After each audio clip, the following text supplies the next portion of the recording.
much for tuning in to another edition of the All Cardinals podcast. My name is Donnie, Druin, joined every week by my main man, Richie Bradshaw. Before we get into the Giants-Cardinals matchup in week 2, go to follow our work at allcardinals.com or athletic.com/NFL/Cardinals. Follow Richie on Twitter at RichieBrads36 and follow me on Twitter at Donnie Druin. Richie, it is a Friday night. Why the both of us don't have crazy plans along with any of the other listeners that might be live. I have no clue. We are young, we are thriving, but here we are breaking down the Cardinals and the Giants. How are you? I'm doing good. We're hoping for the under in the Virginia Maryland game, which I have been intensely watching and definitely not falling asleep on my couch next to my dog while it's been going on in the background. Future Arizona Cardinal quarterback Talia Tagovailoa certainly looks like the undrafted free agent player that he is destined to be. He's definitely not his brother. But enough about the Tagovailoas. Let's talk Arizona Cardinals. Yeah, that's a great place to start. And already the chat is bumping with a little bit of Clayton Tune love to start Oh, we're out, as my live. What's man going on, Charlemagne everyone? LaFleur said. Well, I mean, Josh Dobbs is already anointed the starter, like my man Charlemagne LaFleur said. Another person hopped in and said Tune right away. I It's do Tune think Clayton time. Tune. It almost is Tune time. I think he will end up starting before Kyler comes back. I just think they're going to let Dobbs kind of run his course in Arizona. But you never know. Dobbs could easily turn things around. That could very well start in week 2, and I think that's where we will get this conversation going. The injury report came out today. LJ Collier out for the Cardinals. Josh Woods out for the Cardinals. 2 starters on the defensive side of the ball. A potential third starter, and Budda Baker, a late ad. Practice Wednesday, practice Thursday. Popped up on today's injury report. Officially questionable heading into Sunday. And whenever you get a late addition to the injury report, it normally is not good. If this defense has to go without, I mean, they rotate people in the front 7 pretty frequently. I think 12 or 14 players had over double-digit snaps last week. But for Budda Baker to be out, I think that would be a night and day difference for this Cardinals team. Yes. If you're missing the best player on your team, especially on the defensive side of the ball, things are going to get very iffy. And the Cardinals did play a very good game on the defensive side of the ball last week against Washington, and they really were able to step up. They got some really quality performances out of some of their guys. Like you saw, oh my gosh, pass rusher. Why am I drawing a blank on his name? There's a lot of those in Arizona. You're gonna have to. There is a lot of those. It's the fan favorite, and I can't even remember his name. Ojulari, Dennis Gardeck, Zaven Collins. Dennis Gardeck, yeah. Okay. He had 2 sacks for the team. He had a forced fumble that turned into a scoop and score by Lucky Fotu. Like, you had a lot of guys that were able to step up and make some big-time plays for you, but you need Budda Baker on the field. Baker is what is going to make that defense flow in a well-oiled machine. And if you don't have Baker on the field, then it's just going to fall apart a little bit, and hopefully not a lot of it. But I mean, nonetheless, this is definitely a step down if he is going to miss this game. Hopefully this is maybe just kind of precautionary and sitting him out on Friday, and that by the time Sunday rolls around, this isn't a big deal, but losing him would be a really big deal, Donnie. LJ Collier and Josh Woods, it would stink to not have them, or it stinks that you don't have them, excuse me. They are already out, but they don't necessarily impact the game plan the way that losing a Budda Baker would. No, I definitely agree. Also, shout out Unstoppable. Thanks for checking us out, man. A lot of Giants players limited. Cowboys beat them up bad. Yeah, indeed. I mean, they had 10 players on the injury report, and then Sterling Shepard also needed a rest day on Thursday. But I think I'm seeing here like 7 or 8 of those guys were already pulled off of the report. Practice fully on Friday, so it looks like they'll be good to go. And I think one thing about the NFL is that, especially like mid to like late season, no team's really fully healthy, right? I mean, it's such like these guys put their body through what is essentially is a car wreck for 60 minutes, and then they are asked to sometimes even on a very, very short turnaround to go play Thursday night, which I think is what the Giants are doing. I think the Giants are on Thursday Night Football next week. For them to kind of put their bodies through what they do on a weekly basis is crazy. So, I mean, like already for the Giants to have this full of injury report, it definitely sucks for them. But I think it's just a reality. I can't talk tonight. A reality of the situation. Moving on, though, reality definitely hit the Giants in a big, big way on Sunday Night Football. A 40-0 loss. I think I was like a lot of America. I just wanted to watch a good game on Sunday Night Football, and I couldn't even get that. I mean, the Dallas Cowboys walked into East Rutherford and smacked around the Giants for a good 60 minutes on both sides of the ball. A very uninspiring performance. And I think that's why a lot of people are kind of teasing the Cardinals as a potential trap game for New York heading into week 2, because the Cardinals played awfully hard, could not get the job done ultimately in the 20-16 loss against Washington last week. But they showed a lot of good signs, and you hope you get back home, you get in the nice, cozy, cool air conditioning of State Farm Stadium, the offense can potentially open up a little bit. I mean, but if you look at the Giants' offensive problems, 5 of 16 on third down, 2.6 yards per play, 3 turnovers. That is the exact opposite of what you want. It was, like you said, anything but inspiring. And they literally could not get on the scoreboard, very literally could not do anything against the Cowboys defense. They gave up, if my numbers check out, about 1 million sacks. They gave up probably about 1.5 million turnovers.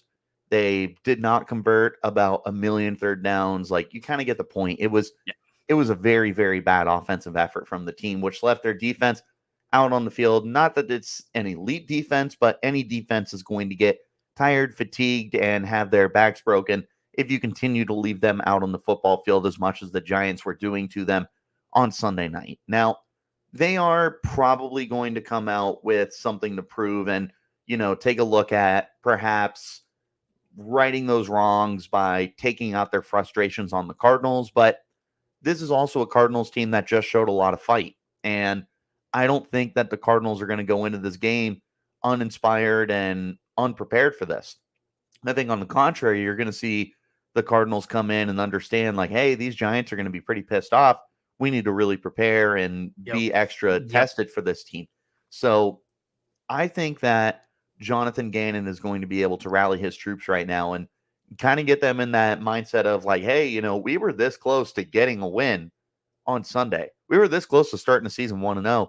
Let's go ahead and start the season 1-1. Let's go ahead and prove some people wrong and go out there and beat a team that was in the playoffs last year. And you can say what you want, like Giants could be in for a really bad year, or they could just be in for a bad start to the year. But beating a playoff team is one of the most inspiring things that you can do for your team and for your fan base. So this is a huge game for the Cardinals very early in the season. I am so glad you brought up the point that the Giants are going to be looking to come with a vengeance, because Dennis Gardeck earlier this week, whenever we talked to him, somebody asked him how different it is to prepare for a team that, for lack of a better term, got their shit smacked, right? And he said, if anything, you have to prepare a little bit harder, because those guys are coming here looking to not have that happen again. Great point. I love how you brought that up. The Giants have a lot of weapons, man. Let's not sugarcoat this. Daniel Jones, we can talk about him in a minute. Saquon Barkley coming out of the backfield, Darren Waller at tight end, Sterling Shepard, and then a handful of other decent receivers. I feel like if you're a Giants fan, there's no reason why this team shouldn't be putting up 20, 22, 23 points per game. Yeah, no, they've got, like you said, no shortage of weapons, even for an offense run by Daniel Jones. We saw them doing just enough last year, or him doing just enough last year, excuse me, to be able to get quite a quality offense out of them. And Saquon Barkley was able to get that 1-year contract, so he should be motivated to kind of perform at his absolute best going into the year, so that by the end of the season, he is able to get that contract that he's looking for. So you should have Saquon Barkley, in theory, playing very good football. You get a lot of guys returning from injury too. Sterling Shepard is back. Wan'Dale Robinson is back, although Wan'Dale may or may not play. He's on the injury report. Darren Waller is there. On paper, this should be a much improved team. Jalen Hyatt was drafted, but we can talk about paper all day long. At some point, it just needs to show up on the field. Week 1, it didn't show up. Is it going to show up in week 2? That's what a lot of people are going to be paying attention to. That's the really big question. Before we talk about Daniel Jones, we talked to Cardinals outside linebackers coach Rob Rodriguez today, and I asked him, though, when it comes to a guy like Saquon, how do you game plan for him? And he's like, you really can't do the normal stuff because Saquon is not a normal human being, right? Like ever since he was at Penn State, the things he's been able to do on a football field has been phenomenal. And even to the NFL, sub his injuries, I mean, he's been tremendous whenever he's been on the field. So definitely interested to see what they have in store for a guy like Saquon. Daniel Jones, it's such like a love-hate thing. I feel like a lot of people love to hate on him, but like when you watch him play, it feels like he has all of the traits you want in a quarterback. He's tall, he's mobile, he's smart, but it does not all come together for him. Which is weird, right? And Right. he's got a good arm. He can get the ball down the field, but it hasn't all come together yet. And last year with Brian Dable as his head coach, and Brian Dable, the one who was able to turn Josh Allen into what he is today, like you were thinking under the impression that Daniel Jones would maybe be able to start tapping into that potential that made him a top 10 pick way back when. Hasn't quite gotten there yet. Now, don't get me wrong, he certainly had his best season last year, but a lot of that came as a rusher. He had nearly 800 yards on the ground. Like, you got to be able to do it as a passer too, and so far he's not been able to do it. And you can point blame all day long at they don't have a number one receiver or whatever, but at some point you need to understand, like, there's a lot of number two options here. Yeah. And you should be able to get production out of number two guys. I'm not saying you have to be Patrick Mahomes, but if Patrick Mahomes can turn me and you into 800-yard receivers, I don't see any reason that other quarterbacks shouldn't be able to get production out of guys who are better than what Patrick Mahomes was throwing to last year. Again, not to compare Daniel Jones to Patrick Mahomes, but if you want to compare weapons, Patrick Mahomes is playing with a lot less compared to what Daniel Jones is being assessed. I don't know. Maybe that's a moot point because it's Patrick Mahomes, but hopefully you guys kind of understand where I'm trying to get with this. Roll Tide? I don't know. Yeah. I mean, yeah, when you compare Patrick Mahomes to anybody else, it's like a Ferrari against like a Ford Focus, man. Like it's tough. It's especially tough with what Mahomes has done already through his career. I mean, he could retire today and be a first ballot Hall of Famer when it's all said and done. Focusing back on like the Cardinals matchup though, when I look at how this defense matches up against the New York Giants, I want to see if that sack production can come through again for the Cardinals. I think like 6 or 7 sacks last Sunday. Very, very aggressive from Nick Rallis, which I loved right off the bat, just sending guys left and right, making sure Sam Howell didn't get comfortable. I'm curious to see how the game plan is against Daniel Jones, because Daniel Jones is a guy who's notorious for being able to take off. Doesn't look like he should be able to take off, but he can take off. He can get yards with his legs. And I'm curious to see what the rush lanes look like, right? Like if they're going to overload one side of the ball, if they're going to really be strategic in how they produce like 4-man rushes to Daniel Jones, basically ensuing that, hey, we can cover great, but we also have to kind of make sure Daniel Jones doesn't have any rushing lanes to go through. That's on top of game playing for Saquon Barkley too. And you go throw Darren Waller into the mix and the different things he can do matchup wise. I mean, not that Isaiah Simmons is great, but like you don't have like a 6'3", 6'4" dude who can run with tight ends now, right? And especially with Budda Baker questionable, if Budda doesn't play, I know Kayvon Wallace played pretty decently last week. A lot of puzzle pieces that can be shifted here depending on who's available come Sunday. Did you lose me? Okay, there I am. It was loading. I got scared. On paper, on paper, this is a much more talented Giants offense than it is a Cardinals defense. But two things. One, what I already said, you can talk about paper all day long. You can talk about if, ands, could be's, whatever. But also, you're only going to be as good as your quarterback. And if Daniel Jones is not able to get the job done, then it doesn't matter what he's throwing to. It doesn't matter that he's got a Pro Bowl tight end. It doesn't matter he's got an all-pro running back. It doesn't matter that he's got several other quality receivers out there. Because if he's not able to run the offense, then it's just not going to happen. That's where the Cardinals pass rush is really going to get involved. Like, do I expect him to get 6 sacks again? No. Because the Giants have one of the best left tackles in football in Andrew Thomas, and they got quality guys throughout the line like John Michael Schmitz. You're hoping Evan Neal takes a step forward, but neither here nor there. I don't know what they got at guard. You're hoping, if you're a Giants fan, that the offensive line figures itself out a little bit, but The Cardinals, meanwhile, have a bunch of misfit toys that are able to get after the quarterback. And if they can find repeat success with that, then it's really going to make this Giants offense hard to run. And the Cardinals pass rush isn't what the Cowboys is, but production-wise it was. So if they can find a way to manufacture that pass rush, something that we've talked about before, manufacturing it, then you love to see it, especially when the defensive play calling is calling for a lot of aggressive blitzes and whatnot. This is definitely an opportunity for the Cardinals to keep padding their stats in the sack department and maybe throw the Giants offense off its rhythm.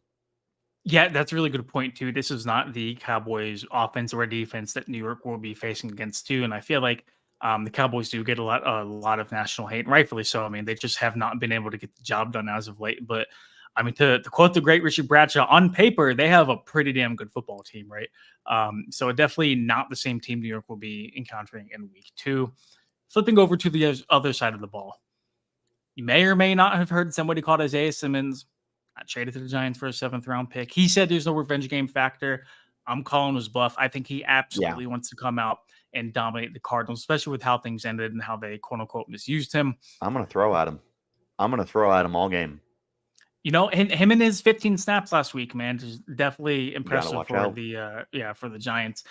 Speaking of impressive in the Giants, 2 things that did not go together: 0 sacks, 0 turnovers, 4.8 yards allowed per play, 3 rushing touchdowns allowed on the ground. And Richie, if you're a Cardinals offense that so desperately wants to establish the run and get James Conner going, this is kind of the matchup for you, right?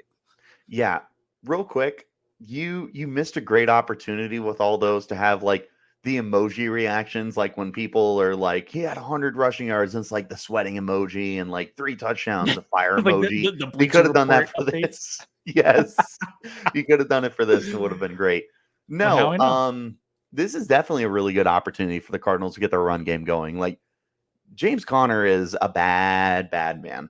Maybe he's not going to be a 1,000-yard runner, but he's going to beat the you-know-what out of you for 60 minutes. He's a Cardinals runner. So. What's that? I already swore on the podcast. So I know. I'm trying to redeem us. Like, this is PG-13. You got the one swear word. We got to keep it clean from here. You definitely have a really good opportunity here to establish your run game. And like, obviously James Conner is going to be the guy, but like, can Keontae Ingram finally step up? What's going on with the other guys behind them? Like, hopefully this is going to be a situation where you can really establish a run, especially because with the passing offense that, if we're being polite, is not great and is definitely looking for guys to step up to those opportunities. Best way to give those opportunities to yourself is to establish a run game. And yes, that's very 2000s, 2010s talk of me, but it's still a thing. It really truly is. To be fair, we watched the Philadelphia Eagles last night on Thursday Night Football. I don't want to talk about it. 10 or 11 rushing plays in a row, and just absolutely throttle the Vikings in that aspect. I don't want to talk about DeAndre Swift right now. Okay. All right. On my regardless, so I mean, just a very good opportunity for the Cardinals to rebound. Not to give them any excuses from last week, but like, it was pouring rain. It was Josh Dobbs' first ever time throwing to those guys in live action. I mean, you certainly hope with another week of practice, with one game under Dobbs' belt now in his new surroundings, already having known the system, and now actually some footprints in it. You hope it opens up, right? No, 100%. This is probably a good measuring stick game to see where Dobbs is at with the playbook and whatnot, to see where he's at with the connection with guys. Should we expect it to be seamless? No, but you probably shouldn't expect a guy to be seamless with his weapons for half the year. Yeah. But this is going to be very important to see that Dobbs has taken steps forward, because he did fumble the ball 3 times last week. You need to show that you can be a calm, collected passer in the pocket. And if you can't do that from the most basic aspects, because fumbling the football has nothing to do with the scheme. It has everything to do with you. And if you are going to be that kind of a I can't think, the opposite of a threat. I don't know. If you're going to be that kind of person on your offense who is a liability, that's it. If you're going to be a liability on the offense, then you shouldn't be in there, just flat out. So this is going to be a really good measuring stick game to see where Dobbs is at moving forward. Because if he's terrible again, I don't know if I start him next week. I don't know if I let him finish the game if he is flat out as bad as he was last week. I completely agree, and that'll definitely be an interesting conversation. What a great segue to our 3 keys to a Cardinals victory on Sunday. First and foremost, go vertical. Open the playbook up. I know Josh Dobbs was in his very first start. I know that so many things that could have gone wrong for the Cardinals offense in week 1 went wrong. But you're at home. You're going to be in the friendly confines of State Farm Stadium. Open it up. Go vertical. Push the ball down the field. It just do not have 4.4 passing yards per attempt again. That can't happen. Atrocious. I know you want to be conservative in the game plan. That can't happen again. That's just wild. Number 2, slow down Saquon. We already kind of touched on it. You're not going to really stop Saquon Barkley. Only injuries have really proven to stop him. The Cardinals have struggled against big name big name running backs previously. Saquon might be due for a big game. So if you can at least slow him down and force the game into Daniel Jones to try to win it off of his arm, if I'm the Cardinals, I love that chances. Now, is Josh Dobbs going to be Daniel Jones in a shootout? I'm not quite sure, but if you can at least eliminate one facet of the Giants' attack and make them one-dimensional, I really like your chances. Yeah, it's one of those classic, you can't stop him, you can only hope to contain him. If you can find a way to either get the Giants to stop running the football with Saquon Barkley or just limit him in general, it's going to be very, very difficult. Look, Unstoppable and Han, I hope it's Han, not Han. My apologies if I messed it up. Han Solo. Yeah, you guys need to turn off your PlayStations. Cardinals ain't winning no Super Bowl. Not this year, at least. Maybe next year with Caleb Williams. He's saying their Super Bowl is going to be pick number 1 and pick number 2. That's what okay. Which is that would be the Super Bowl for them. Unstoppable said they're winning the Super Bowl. Okay, now I'm following. Yeah, it really helps when you can read, and that's not something that I'm very good Hank at. Hill in the chat. Hank Hill, what's going on? Where's my propane? Propane accessories. All right, third and final key to victory. Embrace the nest, man. You're home for the first time. It's a new era under Jonathan Gannon. Gannon said he expects the place to be loud. Buda Baker said if you have to work on Sunday, hit him up. He'll try to get you the day off.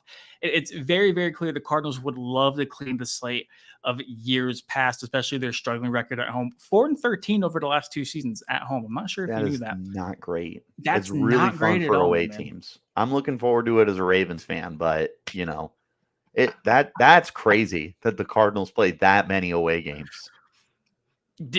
17 away games is insane.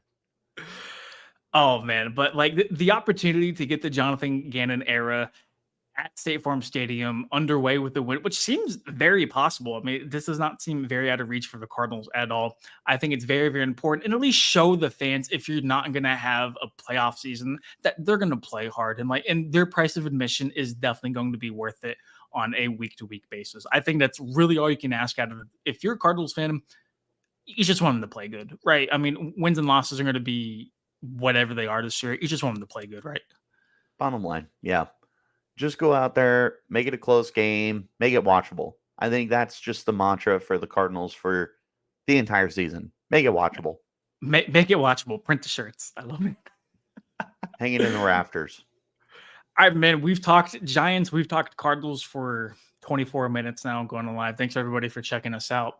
It's prediction time, Amanda. If you are tuned into allcardinals.com or si.com/NFL/Cardinals, you know that we released our staff predictions today. And Richie, there are 4 people on our staff. There were 2 people that picked the Arizona Cardinals to win.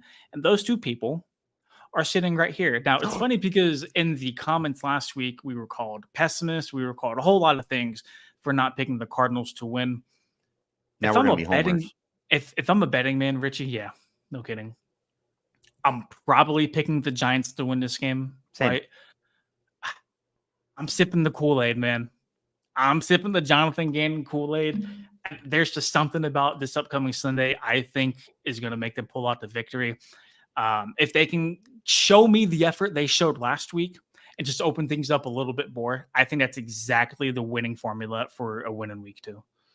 You just need to win in the most unconventional ways possible, which maybe that's 6 sacks, maybe it's 0 sacks, maybe it's 90-yard touchdowns, maybe it's losing time of possession, but being more effective on third downs. Like, this isn't going to be a clean game for the Cardinals. No. But this is going to be a game where if they win, you're going to look at it and they're like, really?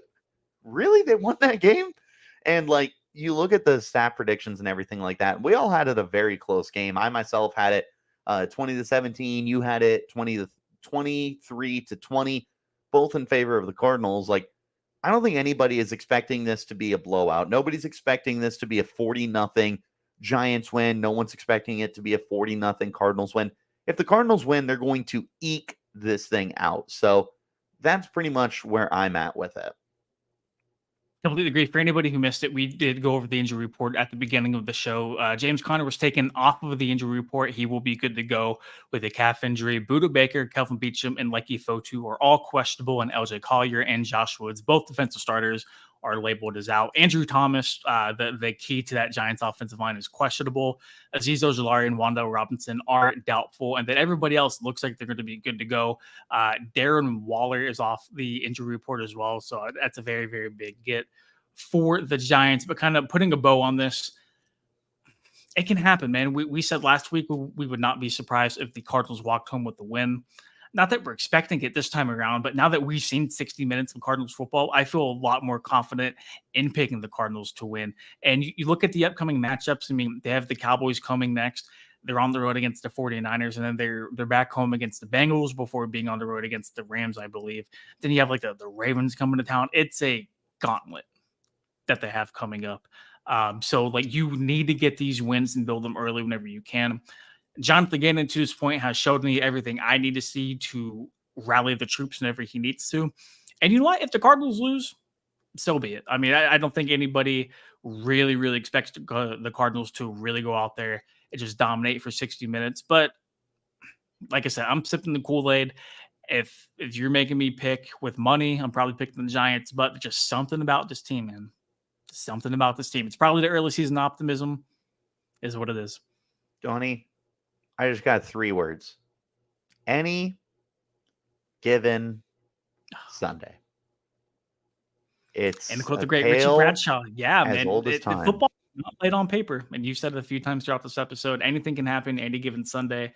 And I think if anybody follows Justin Pugh here on Twitter, he made a really good point that, listen, like, anybody can beat anybody. If you do not show up on a Sunday, you will be beat. And so if the Cardinals continue to put forth that effort that we saw last week, I think they'll find themselves in a lot of games a lot of people didn't necessarily expect of. Before we get out of here, do you have any parting words for the wonderful Red Sea? Roll Tide. War Eagle. Okay.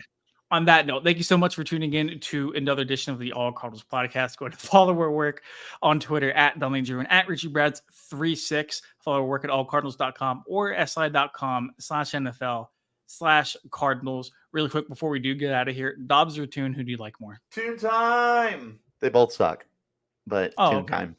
I think Tune offers more athleticism. I think rolling out a 5th round pick as a rookie in week 1 would have been an awful decision. So good on the Cardinals for getting a veteran who knew the offense under guys like Drew Petzing and Israel Wolfwork and stuff. So good for them. I do think Tune offers more of better ability to move in the pocket. I also think he's definitely willing to push the ball downfield a little bit more. But we'll find out more about that after Sunday when the Cardinals and the Giants clash. Until then, appreciate you. Thanks for checking us out. Peace.